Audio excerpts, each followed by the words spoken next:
अस्सलाम वालेकुम जी, आप मेरा यूट्यूब चैनल देख रहे हैं। 2000 केस को आज 100 से ज़्यादा दिन गुजर चुके हैं। कहानी ये है कि अदाकारा सुबह उठते ही छत पर चली जाती हैं, शाम को बड़ी मुश्किल से उसे घर के पिछले रास्ते से नीचे उतारते हैं और वो बैठकर हम सबको गालियां देना शुरू कर देते हैं। जो मरकजी मुलजिम है इस सारे केस का, जो फसाद की जड़ है, जो एक थिंक टैंक है जिसका इन्वेस्टिगेटिव ऑफिसर ने नाम बशीरा लिखा था, असल में वो शबीरा था, वो फरार है। और डॉक्टर जहीर उर्फ किडनैपर, वांटेड किडनैपर, वो आज कोर्ट में पेश हुआ और वो कभी एक कोर्ट के चक्कर लगा रहा है, कभी दूसरी कोर्ट के। सुर्ख टोपी उसने पहन रखी थी, दूसरों को टोपियां पहनाने वाले ने आज खुद टोपी पहन ली। ये भी मनाजिर हमने आज कोर्ट में देखे हैं।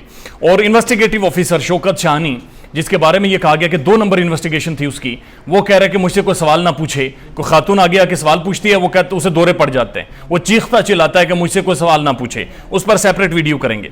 अब इस पर आते हैं, आज जो पेशी हुई है और इसके हवाले से बात करेंगे। और साथ साथ कल इकरारुल हसन साहब ने जो इंटरव्यू दिया था उसमें एक चीज जो अननोटिस चली गई बहुत सारे दोस्तों की जानिब से और उन्होंने ऑफ द रिकॉर्ड भी मुझसे डिस्कस की है, वो आपके सामने रख देते हैं। लेकिन पहले आप ये देखिए, जिब्रान नासिर साहब कह रहे हैं कि कितनी बेशर्मी की बात है कि शब्बीर को प्रोटोकॉल दे रही है पुलिस।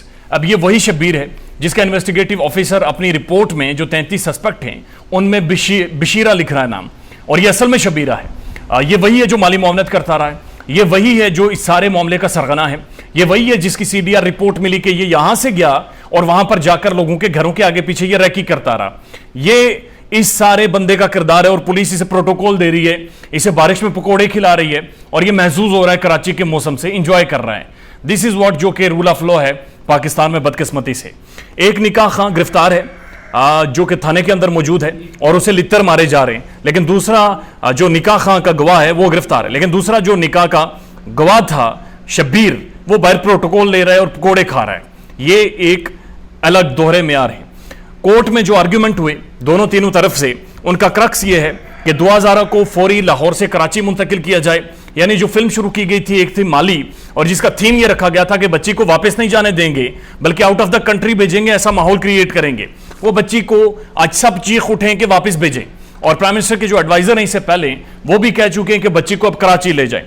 दूसरा नुकता जो डिस्कस हुआ है वो ये है कि बैंक अकाउंट्स जो सीज किए गए थे, जो रोके गए थे, जो ब्लॉक हैं, उन सारे बैंक अकाउंट्स को छोड़ा जाए। अब ये बैंक अकाउंट्स किसके थे? ये डॉक्टर जहीर और सर्जन बशीर के हैं, और ये 4 बैंक्स हैं और मुख्तलिफ बैंक अकाउंट से जो कि मुंजमद हैं, और ये 4 बैंक्स में इनकी कितनी बड़ी दौलत थी या कौन उनमें पैसे डालता रहा है, ये एक बड़ा सवाल है जो आने वाले टाइम में डिस्क्लोज होगा और इसके बारे में आंसर देना होगा।